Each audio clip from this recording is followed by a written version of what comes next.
Allahumma salli ala sayyidina Muhammad wa ala alihi wa sahbihi wa ummatihi ajmain.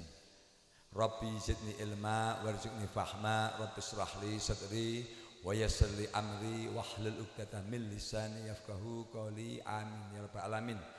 Rabbi ighfir lana warhamna wajburna warfa'na warzuqna wahdina wa'afina wa'fu anna. Hadirin anggota Lintas Asta semuanya yang saya hormati, yang saya sayangi, dan insyaallah selalu rahmati Allah Ta'ala. Pada kesempatan hari ini hari ketiga ya, tapi saya baru masuk. Jadi saya akan sedikit memberikan pengarahan kepada Bapak Ibu semuanya untuk kita istilahnya mengembalikan kepada semangat kembali untuk memulai bekerja. Anggap aja ini titik nol kita untuk mulai beraktivitas. Jadi kita akan saya bangun semangat kembali biar hidup kita ini semakin hari semakin baik. Jadi jangan sampai kejadian yang tidak baik. Saya sampaikan sabda Rasulullah demikian kan, sering saya sampaikan. Sesungguhnya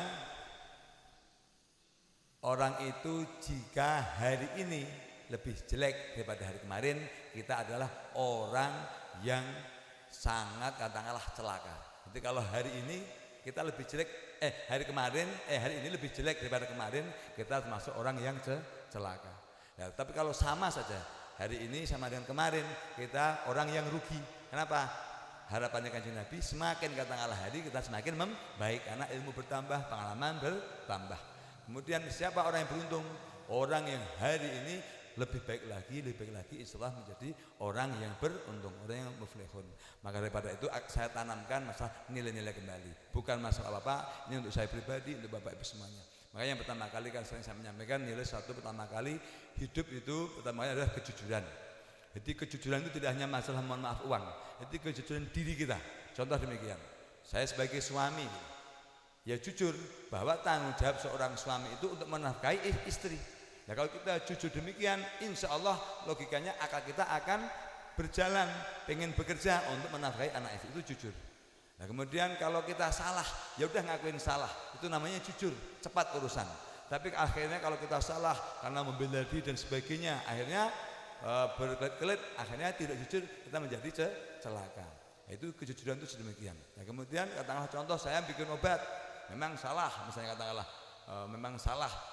Nggak tahu sengaja, cepat diakuin, cepat selesai. Jadi kejujuran ini paling penting. Jadi nilai kejujuran ini sebenarnya kejujuran diri kita kepada Allah Subhanahu Wa Taala. Kemudian sederhana lagi, kemudian masalah sholat contoh. Sholat contoh, mohon maaf saya menyampaikan bahwa Tuhan itu Allah yang Maha Kuasa. Jadi kalau apa-apa dipersembahkan lillahi ta'ala kita akan enak. Tapi kalau contoh mohon maaf di sini contoh sholawatan atau sholat aja lah yang paling wajib. Wah ini karena mohon maaf karena kena sanksi dan sebagainya. Itu kita ya akan merugi. Kenapa? Kita merasa berat hati dan lelah. Jadi mohon maaf ada yang mengawasi berangkat, nggak ada yang berangkat. Tapi kalau kita dari hati kita jujur bahwa sholat itu adalah memang kebutuhan kita sebagai hamba kepada Allah Subhanahu Wa Taala. Bukan katakanlah mohon maaf katakanlah ini sebuah aturan, bukan ini aturan, bukanlah aturan Lintas Asta. Ini aturan kita dari Allah sebagai umat Islam.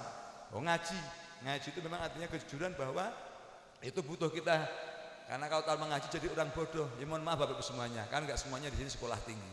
Artinya kenapa? Dulu udah nggak sekolah, nggak ngaji, sekarang ada kesempatan sekolah, ada kesempatan ngaji, tidak kan tambah bodoh. Padahal apa perintah Kanjeng Nabi? Sesungguhnya mencari ilmu itu dari ayunan, dari lahir sampai liang lahat itu juran. Kemudian apa? Contoh saya pribadi duduk di situ, jadi Mas Sumarnap mukul kentongan misalnya. Enggak kan ada yang tahu dan enggak ada yang berani kan untuk nyuruh saya. Tapi harus saya jujur bahwa itu memang saatnya sholat. Kita harus berangkat, itu kejujuran gitu. Insya Allah kalau kita kejujuran seperti itu. Kemudian yang paling penting segala itu iyyaka na'budu wa iyyaka nasta'in. Jadi apa-apa yang kita berbuat baik, entah ibadah pada Allah, entah berbuat baik ini kita niatkan untuk Allah Subhanahu Wa Taala. Jadi ringan. Makanya mohon maaf di sini kalau yang berharap kepada saya pasti kecewa. Contoh biasanya dipuji sama saya karena tidak tepat, nggak saya puji, menjadi kecewa, akan merugi sendiri.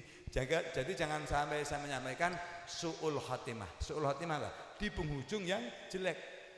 Kan banyak di sini kejadian, udah baik-baik, tertib, karena mengikuti hawa nafsu, Nah, akhirnya apa? Akhirnya su'ul khatimah. Awalnya minimal biarpun terpaksa karena aturan sholat menjadi tidak sholat, awalnya ngaji menjadi tidak ngaji, awalnya sholat 5 waktu menjadi sholat 5 waktu dan sebagainya. Makanya saya sering menyampaikan, jangan pernah membuat sebuah keputusan atau ketetapan ketika kita lagi emosi. Ini saya mengatakan jangka panjang. Kenapa? Di sini terlalu sering kejadian. Jadi kasihan, saya itu sangat sayangnya, paham nggak? Saya menyampaikan ini sayang-sayangnya jangan sampai kejadian. Sudah baik-baik. Nah, contoh yang paling rentan kan selawatan. Selawatan ini berbahaya. Berbahaya itu bagaimana mas saya? Berbahaya itu jadi kalau kita itu istilahnya tidak lillahi ta'ala, tidak karena Allah SWT, mohon maaf, bisa membuat kualat, manfaat. Karena apa? Ini penghormatan kepada Kanjeng Nabi. Jadi akhirnya kalau kita gara-gara sholawatan, akhirnya kita menjadi menyalahkan sholawatan. Ini kan menjadi berbahaya. Ini sudah banyak berkali-kali, nggak saya sebutkan oknumnya ya, dosa. Ini berbahaya sekali. Makanya saya kalau begitu saya istighfar, kasihan sekali. Jadi gara-gara sholawatan jangan sampai demikian Bapak Ibu semuanya. Ini karena sudah sering terjadi. Ini saya nggak usah menyampaikan lah keluarga saya entah di sana di sini ada yang begitu. Itu saya benar-benar menyaksikan, mohon maaf istilahnya kualatnya. Saya bukan nakut-nakutin asli. Tapi demikian juga kalau sholawatan itu kita niatkan lillahi ta'ala, menghormati Kanjeng Nabi, insya Allah Bapak Ibu semuanya menjadi berkah. Ini saya sampaikan berkali-kali karena biar jangan sampai terjadi lagi dengan yang sudah ada di sini. Jadi minimal yang ada di sini istilah. Jadi jangan sampai katakanlah mohon maaf kalau ada kasus sesuatu menyalahkan sholawatan. Karena ini betul. Bayangkan menyalahkan pada sholawatan sebuah penghormatan pada Kanjeng Nabi Muhammad, pada Muhammadur Rasulullah, Muhammad ya Habibullah. Muhammad itu kekasihnya Allah Subhanahu wa Ta'ala. Saya bukan menakut-nakuti, tapi kejadian nyata saya melihat di lingkungan kita, kemudian saudara saya juga ada itu. Jadi kalau sampai menyalahkan sholawatan ini sangat berbahaya. Kebalikannya kalau kita sholat ini dengan lillahi ta'ala, tulus karena Allah SWT, insya Allah Bapak Ibu sehat jasmani, lahir batin dicukupkan oleh Allah Subhanahu wa Ta'ala. Kenapa? Ini kan perintah. Ya ayyuhalladzina amanu shallu alaihi wa sallimu taslima. Itu kan nyata ada perintah. Sebelumnya innallaha, sesungguhnya Allah aja, wal malaikatu, dan para malaikat shallu alan Nabi, bersolawat pada Kanjeng Nabi Muhammad. Manusia memang ada capeknya. Jadi artinya toh mohon maaf secara lahiriahnya sholawat ini juga semuanya tidak secara matematika itu tidak membutuhkan Bapak Ibu semuanya, karena semuanya di waktu jam kerja, kecuali pas latihan tertentu malam Rabu atau apa. Jadi jangan sampai. Saya berharap semoga istilahnya Allah Subhanahu wa Ta'ala mengampuni orang-orang yang menyalahkan sholawatan, memberikan hidayah, jangan sampai su'ul khatimah. Jadi su'ul khatimah itu tidak ada sampai pas mati su'ul khatimah, enggak. Jadi awalnya baik, itu yang saya sampaikan, menjadi awalnya sholawatan tidak sholawatan, awalnya jamaah menjadi tidak jamaah, awalnya sholat ini kan berjamaah namanya Bapak Ibu. Ini kan namanya jamaah. Nah, awalnya berjamaah begini menjadi tidak berjamaah. Makanya sekali lagi jangan pernah membuat sebuah keputusan saat emosi. Renungkan dulu, karena manusia itu kan berubah setiap saat kan. Jadi renungkan dulu, tindakan, apalagi kita berbicara atau menulis. Sekarang kan berbahaya di dalam media sosial ini, sangat berbahaya. HP ini kan entah status. Jadi kan saya menyampaikan laki-laki itu kalau istilahnya bikin status itu termasuk lelaki pengecut dan pecundang. Itu kalau laki-laki memang harus gitu aja. Nah, kecuali mohon maaf seperti saya kalau bukan marah ya, memang kalau nggak cocok langsung sehari itu saya selesaikan, saya tegas keras, tapi selesai saya. Nggak sampai hati kayak perempuan emosi mendendam, saya alhamdulillah enggak. Saya sudah.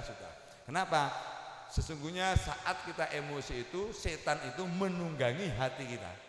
Nah, hati kita ini ditunggangi setan. Kenapa? Pengen menjerumuskan. Contoh katakanlah si A udah biasa pagi-pagi disiplin mandi, sholawatan, kemudian setelah itu sholat zuhur, kemudian gara-gara emosi setan menyuruh udah hajar saja, ngomong aja seenaknya. Akhirnya kan menjadikan feedbacknya itu akhirnya menjadi saling emosi akhirnya apa?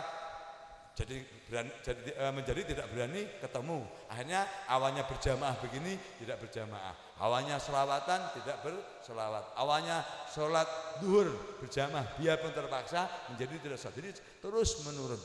Bapak Ibu semuanya mengenal saya bukan sehari 2 hari. Jadi artinya dan saya itu insya Allah kalau intonasi saya bicara tegas keras, tapi saya nggak pernah sampai hati, enggak. Memang harus tegas keras, tapi saya tidak pernah menyampaikan sampai hati. Dan pas saya di koridor itu begini. Contoh Mas Hasan sebagai ketua DKM. Nah, contoh tak kasih tugas, nih Mas Isra Mi'raj tolong selesaikan. Saya tahu beres, koordinasi sama saya. Nah kalau contoh ada suatu masalah, ya pasti Mas Hasan yang kejar. Kenapa kemarin terjadi begini? Itulah organisasi. Mas Hasan punya panitia, contoh panitianya Bu Siti Aisyah. Nggak mungkin saya ke Bu Siti Aisyah, ya repot. Nanti Mas Hasan harus tanya Mang Domil, utamanya kan itulah sebuah organisasi. Jadi di sini itu dilatih berorganisasi. Jadi tidak mungkin saya menanyain ke setiap anggota panitia. Jadi itulah latihan jujur dewasa cara berpikir bertindak. Ini kan usianya sudah rata-rata 40. Kalau kita masih menggugah hawa nafsu, karena hawa nafsu amarah itu hanya akan menjerumuskan diri kita. Tapi insya Allah kalau saya itu Bapak Ibu semuanya tidak ada pernah menerima siapapun. Contoh ada orang salah minta maaf, wajibnya saya minta maaf. Tapi kalau istilahnya orang salah saya harus minta maaf juga tidak mau, itu namanya tidak adil. Kenapa? Tidak menempatkan porsinya, itu tidak adil. Seperti itu. Nah, tapi ya rata-rata mohon maaf sudah ya. Kalau menggugah hawa nafsu itu akhirnya yang ada di penyesalan di belakang. Sekali lagi saya menekankan jangan pernah membuat sebuah keputusan ketetapan apapun, apalagi bicara sudah ke publik, ke masyarakat, ke lingkungan, sesuatu yang katakanlah kondisi kita lagi emosi yang belum tentu kebenarannya, karena itu hanya maka saya kan wa min syur'ata wasyayatin. Ini maka diamin. Allahumma nazim ahwalana. Ya Allah, teraturkanlah segala urusanku. Wa hasin af'alana. Ini diamin. Apa? Ya Allah, baguskanlah af'alana, akhlakku, perbuatanku. Wa halisna min alamin fakri. Itu kanjeng Nabi. Hindarkanlah dari kefakiran. Ya, kalau jauh dari komunitas masyarakat, jauh dari sosial pasti menjadi fakir. Wadhuli dan hina. Jadi makanya doa yang saya baca itu bukan doa main. Wa asimna minal bala, dan jauhkan dari bala, wal wabak, dan dari penyakit. Saya itu wa min syururil a'da, dan dari dorongan diri kita yang surur, yang jelek. Karena manusia selalu didorong dengan kejelekan. Kemudian wa min wasayatin, dan setan yang mendorong kejelekan. Wan nafsil ammarah, dan nafsu amarah. Jadi ngomong tegas itu bukan nafsu amarah, berbeda.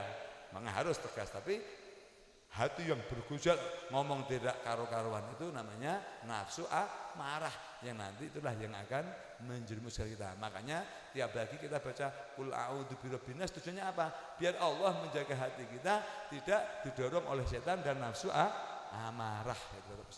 Jadi itu saya tidak bermaksud untuk menyampaikan ke persoalan tertentu, enggak. Ini saya mengingatkan ke saya pribadi, ke Bapak Ibu semuanya, jangan sampai katakanlah kita hari ini lebih buruk daripada hari kemarin. Semakin hari kita harus husnul khotimah, harus penghabisan yang baik. Demikian yang saya sampaikan. Saya mohon maaf jika ada kesalahan, dan jika ada kebenaran insyaallah mutlak dari Allah Ta'ala dengan tujuan yang baik. Billahi hidayah. Wassalamualaikum warahmatullahi wabarakatuh.